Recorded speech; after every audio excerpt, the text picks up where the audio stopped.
जय माता की मित्रों, हम लोग पूर्वाषाढ़ा नक्षत्र की यात्रा कर रहे हैं। आज बात करते हैं कि आपका नक्षत्र पूर्वाषाढ़ा मतलब आपका चंद्रमा पूर्वाषाढ़ा में स्थित हो, जो कि बोला जाता है कि वही नक्षत्र जातक का होता है। हालांकि बहुत हद तक सही है ये बात, क्योंकि चंद्र नक्षत्र से ही आपकी राशि डिसाइड होती है। चंद्र नक्षत्र से ही बाकी बहुत सी चीज़ें गोचर के लिए देखने के लिए डिसाइड होती है, जो कि बहुत से पाठों में हमने बताया है कि चंद्र कुंडली का अध्ययन शायद लग्न कुंडली से भी ज़्यादा इफेक्टिव होता है। अब कौन किस तरह से कैसे देखता है ये हम उस विषय में चर्चा नहीं करेंगे, लेकिन हमारा अपना पॉइंट ऑफ व्यू बहुत अलग है ज्योतिष के बारे में।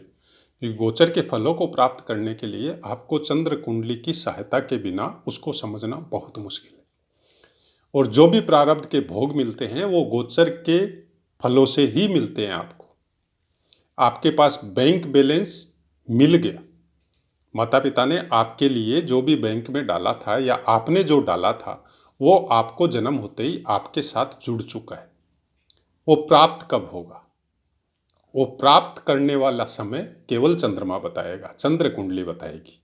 अब कहाँ तक हम सही है, क्योंकि ज्ञान की अपनी ज्योतिष के क्षेत्र में कोई सीमा नहीं होती। ये अनवरत बहने वाला ज्ञान है जो हमेशा बहते रहता है, जैसे नदी का पानी अभी हम देखते हैं और क्षण भर में एक नया पानी वहाँ पे लहर के द्वारा आते रहता है। तो वैसा ही कुछ ज्योतिष है। ज्योतिष के बारे में समझना और एक आम इंसान के लिए संपूर्ण ज्योतिष का अध्ययन करना या समझना कोई बिरला ही होता है जिसको इतना ज्ञान, इतनी बुद्धि भगवान प्रदान करता है।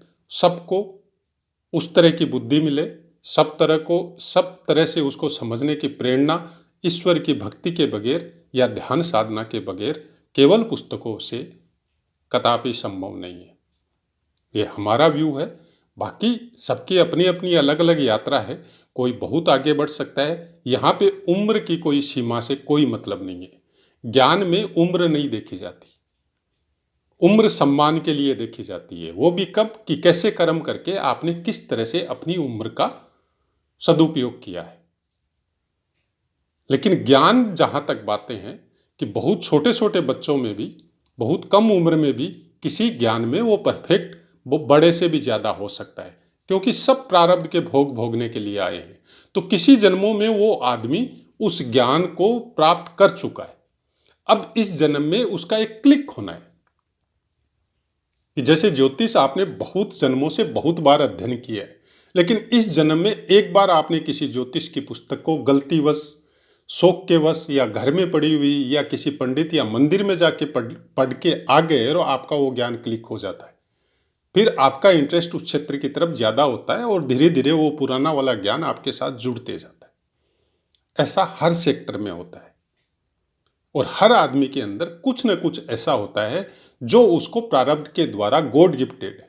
सबके अंदर ऐसा नहीं है किसी के अंदर कम होता है, किसी के अंदर बेशी होता नहीं। सबके अंदर कुछ न कुछ स्किल ऐसी लेके वो आता है जिसको प्राप्त करने में उसको ज़्यादा मेहनत नहीं करनी पड़ती है, बशर्ते वो उस लाइन में गया हो, चाहे वो भूलवश ही गया हो, और जाते ही वो क्लिक हो जाता है। तो चलिए चंद्रमा के विषय में, जहाँ पूर्वाषाढ़ा नक्षत्र की बात है, बाकी सब स्थिति ठीक है। यहाँ पे चंद्रमा केवल माता और मामा पक्ष के लिए, केवल मामा के लिए थोड़ा अच्छा नहीं होता है। प्रथम चरण में कुछ स्वास्थ्य में मतलब ध्यान रखना पड़ता है बच्चे का 12-13 साल तक, उसके बाद में सब अच्छे फल मिलेंगे। दूसरे चरण में थोड़ा साल भर तक उसका कुछ ज़्यादा ध्यान करना पड़ेगा, ज़्यादा ध्यान रखना पड़ेगा, लेकिन उसके बाद में जातक बुद्धिमान, शास्त्रों में निपुण, परोपकारी वृत्ति का बताया गया है। तीसरा चरण, यहाँ पे भी स्वाभिमानी, सद्व्यवहार से युक्त, और कुछ समय बाद में जहाँ तक धन की स्थिति का क्वेश्चन है वो आएगा भी और जाएगा भी। मतलब ऐसा नहीं हो सकता कि है ही नहीं, और ऐसा भी नहीं हो सकता कि बहुत है। ऐसा कुछ इंडिकेशन यहाँ पे तीसरे चरण में होने से मिलता है। चतुर्थ चरण में शुभ ग्रह की दृष्टि हो तो बहुत अच्छा होता है। बाकी नॉर्मल फल है। अब आगे बढ़ते हैं। पूर्वाषाढ़ा नक्षत्र में आपके चंद्रमा है और उनके ऊपर सूर्य देव की दृष्टि। कैसा भी हो चंद्रमा पूर्वाषाढ़ा नक्षत्र में किस तरह के भी फल, जैसे मामा और माता के लिए थोड़ा अच्छा नहीं बताया गया है, तो क्या किसी ग्रह की दृष्टि की वजह से वो ठीक हो सकता है? जरूर हो सकता है। सूर्य देव की दृष्टि यशस्वी होता है, ऐसो आराम से युक्त होता है।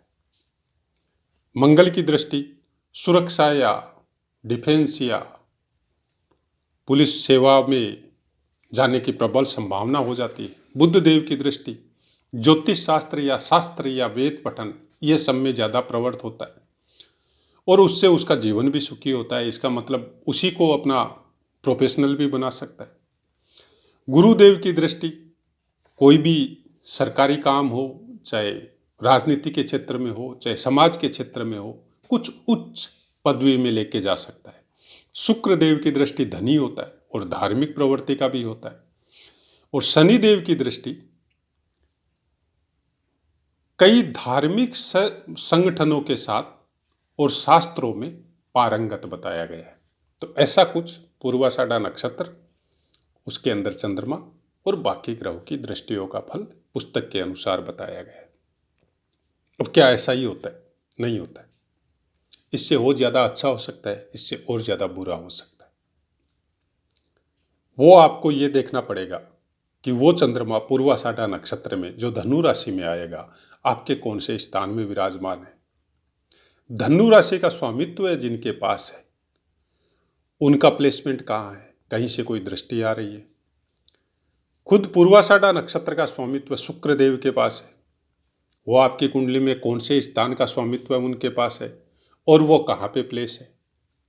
तो ऐसी बहुत सी बातें वर्ग कुंडलियों में है। दशा महादशाओं का अपना एक योगदान होता है। कौन सी दशा, कौन सी महादशा फिलहाल वर्तमान समय में आपकी चल रही है, गोचर के अनुसार या अष्टक वर्ग के अनुसार किस तरह के फल प्राप्त हो रहे हैं, वर्ग कुंडलियाँ आपकी क्या बता रही है। यही एक एक चीज को समझते समझते आदमी जब कुछ सीमा तक गेन कर लेता है, उसके बाद में सबसे पहला नियम तो यही है कि उसका अभ्यास अपनी या अपनों की कुंडली पे कीजिए और वहां पे कुछ आपको सही मिले और कुछ गलत मिले, तब उसको सोचने के लिए मजबूर होइए कि पुस्तक में ऐसा लिखा है तो मिल क्यों नहीं रहा है। तब वो आंसर आपकी अपनी यात्रा में आपको या तो अभ्यास के द्वारा या ध्यान साधना के द्वारा या गुरुमुख, जो भी अच्छे विद्वान हैं ज्योतिष के, उनके पास बैठ के उनसे श्रवण करके अपने इष्ट का साधन करके तब आपको बहुत कुछ मिलेगा।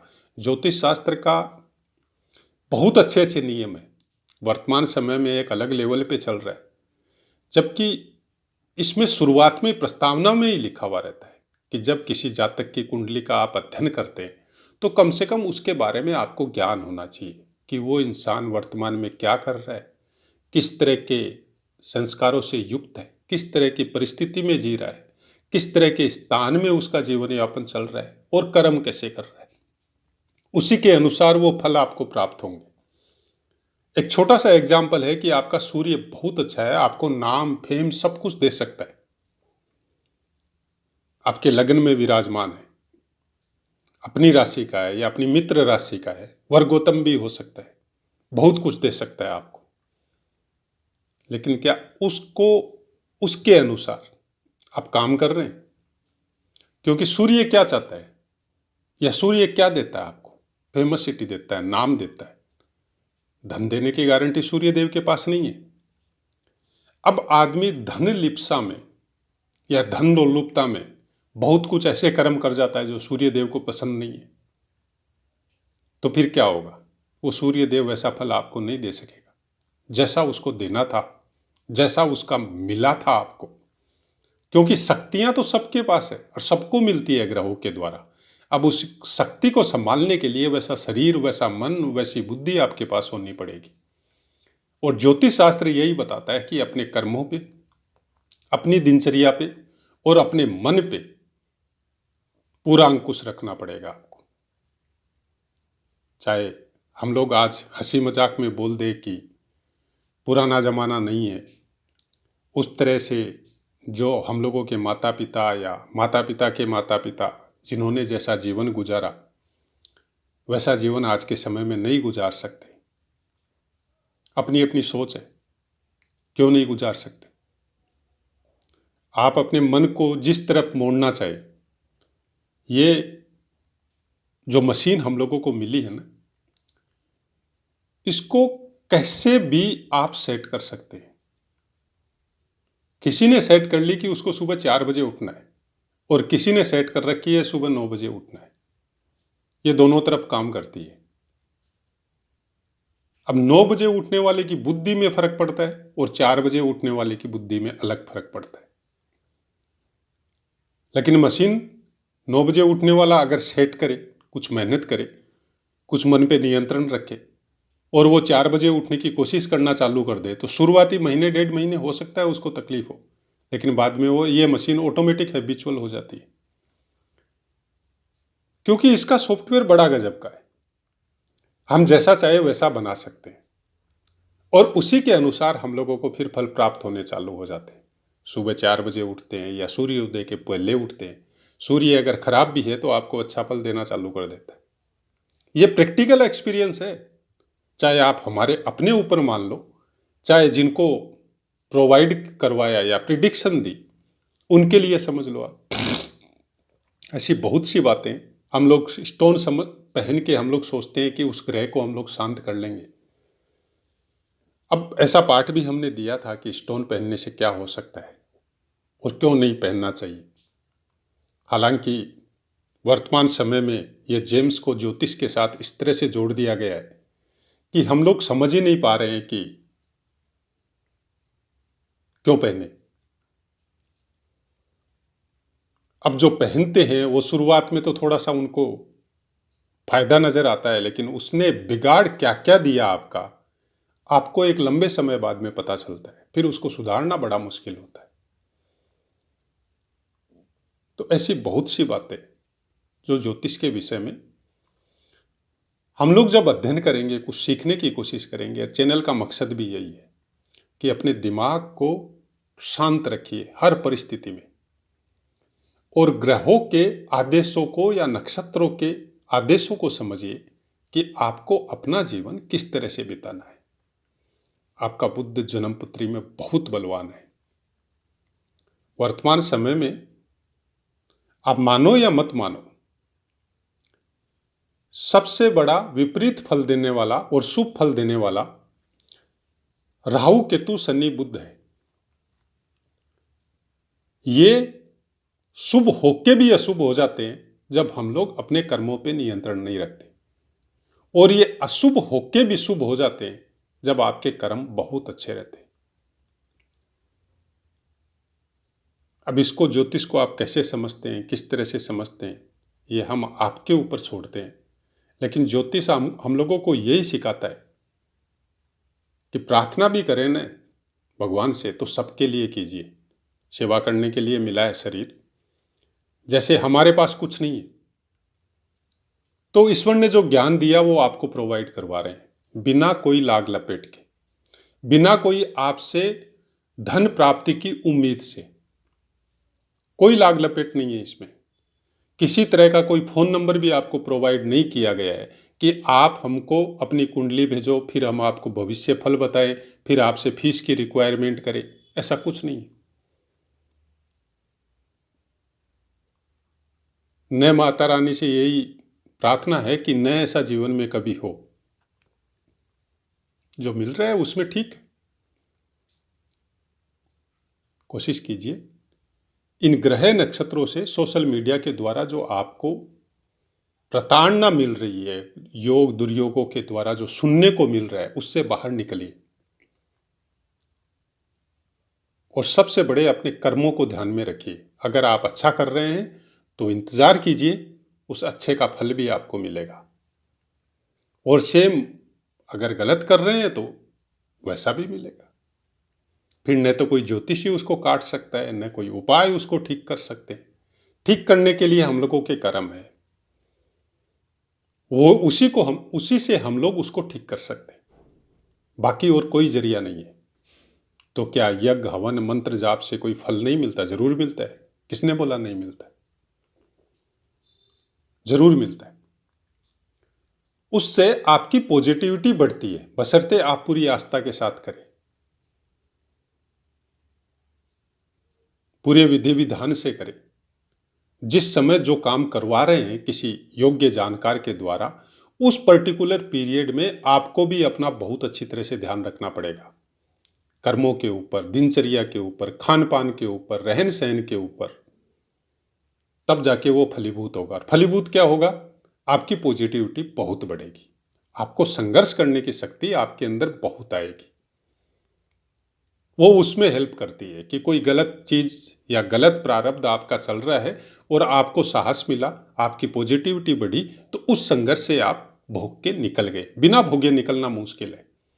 किसी भी पूजा से, किसी भी मंत्र जाप से ग्रहों के फलों को समापन या समाप्त कर देना कोई हालत में नहीं हो सकता।